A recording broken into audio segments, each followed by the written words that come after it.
അസ്സലാമു അലൈക്കും. വാലൈക്കും അസ്സലാം ബാബ. ഇന്നത്തെ കഥ കേൾക്കാൻ നീ തയ്യാറാണോ? അതെ. അത് നല്ലതാണ്. ഇൻഷാ അല്ലാ. ഇന്ന് നിനക്ക് ഞാൻ മൂസാ നബി അലൈഹിസ്സലാമിന്റെ കഥ പറഞ്ഞു തരാം. ഓക്കെ? മൂസാ നബി അലൈഹിസ്സലാമിന്റെയോ? പ്രവാചകൻ മൂസാ നബി അലൈഹിസ്സലാം പ്രവാചകനായും ദൂതനായും ഇസ്ലാമിൽ കണക്കാക്കപ്പെടുന്നു. ഖുർആനിൽ ഏറ്റവും കൂടുതൽ വ്യക്തിഗതമായി പരാമർശിക്കുന്ന വ്യക്തിയാണ് അദ്ദേഹം. ഇസ്രായേൽ ജനതയ്ക്ക് നേർവഴി കാണിക്കാനും അവർക്ക് മുന്നറിയിപ്പ് നൽകാനും ഈജിപ്തിലെ ഫറോവയിലേക്ക് അല്ലാഹു അയച്ചതായി ഖുർആൻ പ്രസ്താവിക്കുന്നു. വൗ! അദ്ദേഹത്തിന്റെ കഥ പറയൂ. ശരി, ശ്രദ്ധിച്ചു കേട്ടോളൂ. ബിസ്മില്ലാ.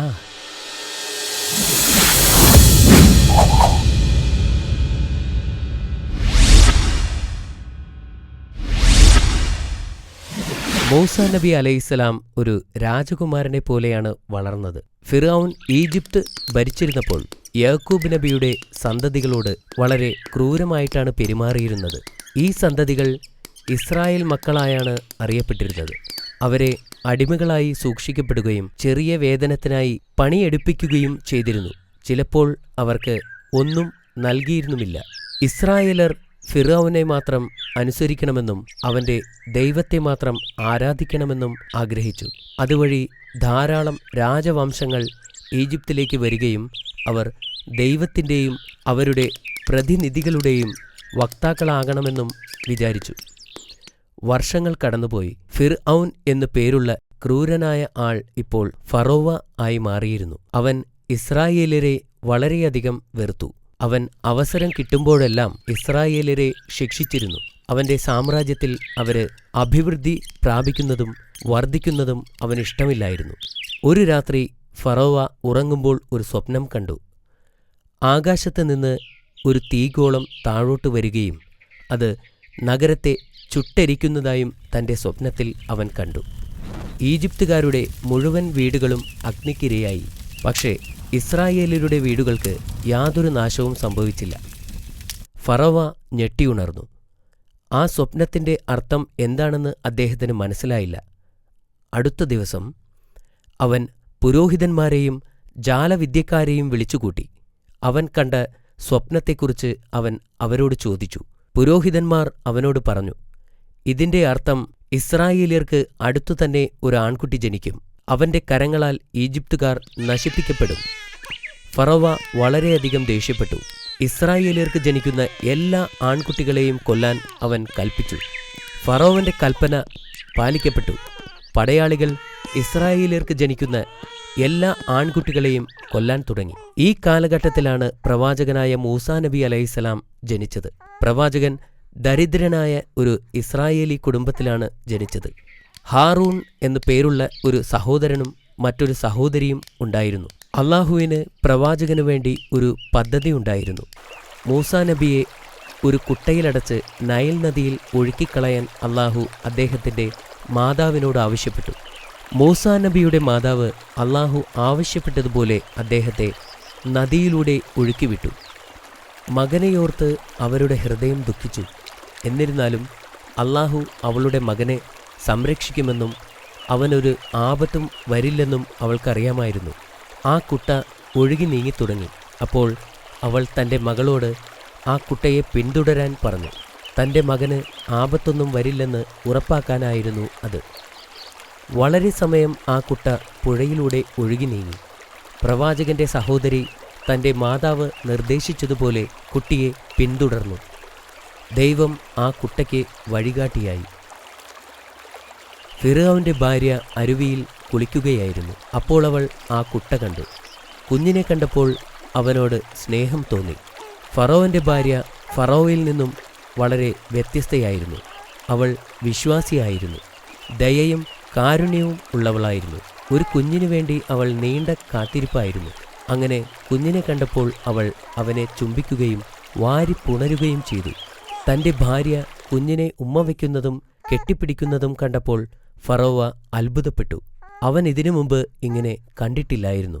ഈ കുഞ്ഞിനെ സംരക്ഷിക്കാൻ എന്നെ അനുവദിക്കണം. ഇവൻ നമുക്ക് ഒരു മകനായിരിക്കട്ടെ എന്ന് അവൾ ഭർത്താവിനോട് അഭ്യർത്ഥിച്ചു. ഫറോവയ്ക്ക് അവളെ നിരസിക്കാൻ കഴിഞ്ഞില്ല. അവർ കുഞ്ഞിനെ ദത്തെടുക്കാൻ തീരുമാനിച്ചു. കുറച്ചു കഴിഞ്ഞ് കുട്ടി വിശന്നു കരയാൻ തുടങ്ങി.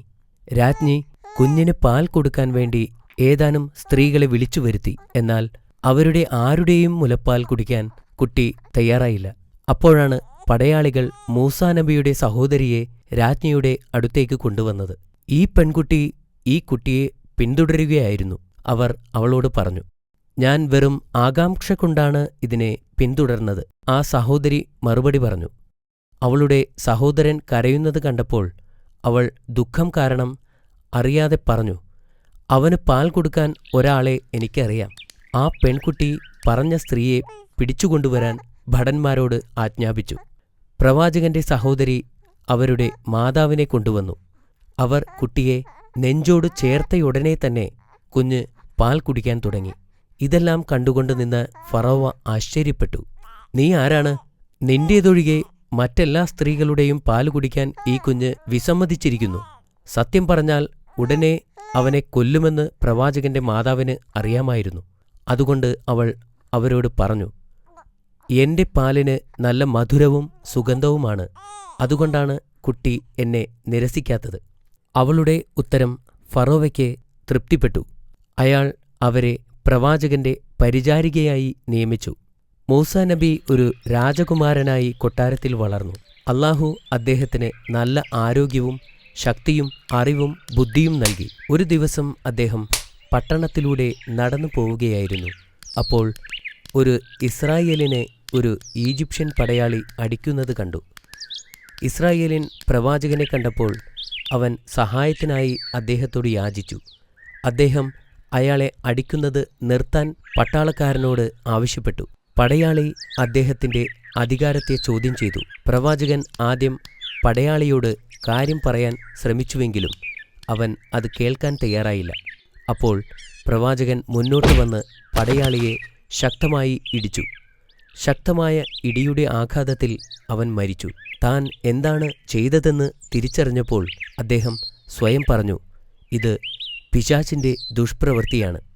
കാരണമില്ലാതെ ആരെയെങ്കിലും കൊല്ലുന്നത് പാപമാണെന്ന് പ്രവാചകൻ അറിയാമായിരുന്നു. അദ്ദേഹത്തിനതിൽ കുറ്റബോധം തോന്നി. അദ്ദേഹം നിലത്ത് മുട്ടുകുത്തി അല്ലാഹുവിനോട് ഇങ്ങനെ പ്രാർത്ഥിച്ചു, എന്റെ നാഥ, എന്നോട് ക്ഷമിക്കുക. അടുത്ത ദിവസം അതേ ഇസ്രായേലിൻ മറ്റൊരാളുമായി വഴക്കുണ്ടാക്കുന്നത് പ്രവാചകൻ കണ്ടു. പ്രവാചകൻ പറഞ്ഞു, നിങ്ങൾ ദിവസവും ഒരാളോടല്ലെങ്കിൽ മറ്റൊരാളോട് വഴക്കിലേർപ്പെടുമെന്ന് തോന്നുന്നു. ഇസ്രായേലി പേടിച്ചുകൊണ്ട് പറഞ്ഞു, എന്നോട് ക്ഷമിക്കണം. ദയവ് ചെയ്ത് പടയാളിയെ നിങ്ങൾ കൊന്നതുപോലെ എന്നെ കൊല്ലരുത്. ഇസ്രായേലിനോട് വഴക്കുകൂടിയിരുന്ന ആ ഈജിപ്തുകാരൻ ഈ സംസാരം കേട്ടു. അവൻ അധികാരികൾക്ക് ഇത് അറിയിച്ചു കൊടുത്തു. അടുത്ത ദിവസം പ്രവാചകൻ നഗരത്തിലൂടെ നടക്കുമ്പോൾ ഒരാൾ അദ്ദേഹത്തിന്റെ അടുത്തേക്ക് ഓടിവന്നു. മൂസ, നിങ്ങളെ പിടിക്കാൻ പടയാളികൾ വരുന്നു. സമയം തീരുന്നതിനു മുമ്പ് ഇവിടെ നിന്നും പോകൂ. ആ മനുഷ്യൻ പറഞ്ഞു, ഒരു ഈജിപ്ഷ്യനെ കൊല്ലുന്നതിനുള്ള ശിക്ഷ മരണമാണെന്ന് നബിക്കറിയാമായിരുന്നു. അങ്ങനെ പ്രവാചകൻ പെട്ടെന്ന് തന്നെ ഈജിപ്ത് വിട്ടു. അദ്ദേഹത്തിന് വസ്ത്രം മാറാനുള്ള സമയം പോലും കിട്ടിയില്ല. അദ്ദേഹം ഒരു യാത്രയ്ക്ക് വേണ്ട തയ്യാറെടുപ്പിലല്ലായിരുന്നു. ആ മനുഷ്യന്റെ മുന്നറിയിപ്പ് അനുസരിച്ച് പെട്ടെന്ന് ഈജിപ്ത് വിടുകയായിരുന്നു. മാഷാ അല്ലാ, അത് നല്ല ഒരു കഥയായിരുന്നു. ഇപ്പോൾ നീ ചോദ്യത്തിന് തയ്യാറാണോ? തയ്യാറാണ്. ശരി. ഇസ്രായേലിയർക്ക് ജനിച്ച എല്ലാ ആൺകുട്ടികളെയും കൊന്നുകളയാൻ ഫറോവ ഉത്തരവിടാനുള്ള കാരണം? ഫറോവാന്റെ പുരോഹിതന്മാർ താക്കീത് ചെയ്തതുകൊണ്ടാണ്. ഇസ്രായേലർക്ക് ഒരു കുഞ്ഞ് ജനിക്കുമെന്നും ഈജിപ്തുകാർ ഈ കുട്ടിയുടെ കരങ്ങളാൽ നശിക്കുമെന്നും അവർ അവനോട് പറഞ്ഞു. മാഷാ അല്ലാ, അത് ശരിയാണ്. പ്രവാചകന്റെ മാതാവ് അദ്ദേഹത്തെ രക്ഷപ്പെടുത്തിയതെങ്ങനെ? കുഞ്ഞിനെ ഒരു കൊട്ടയിലാക്കി നൈൽ നദിയിൽ ഒഴുക്കിവിടാൻ അല്ലാഹു മാതാവിനോട് ആവശ്യപ്പെട്ടിരുന്നു. ആരാണ് കുട്ട കണ്ടെത്തിയതെന്ന് പറയാമോ? രാജ്ഞിയാണ് കണ്ടെത്തിയത്. രാജ്ഞി ആ കുഞ്ഞിനെ ദത്തെടുക്കുകയും ചെയ്തു. അത് വളരെ ശരിയാണ്. പ്രവാചകൻ ഈജിപ്തിൽ നിന്നും വിട്ടുപോകാനുണ്ടായ കാരണം? പ്രവാചകൻ ഒരു ഇസ്രായേലിനെ രക്ഷിക്കാൻ ശ്രമിക്കുമ്പോൾ ഒരു ഈജിപ്ഷ്യൻ പടയാളിയെ വധിച്ചു. അദ്ദേഹത്തെ അറസ്റ്റ് ചെയ്യാൻ വന്നപ്പോൾ പ്രവാചകൻ നാടുവിട്ടു. അത് വീണ്ടും ശരിയാണ്.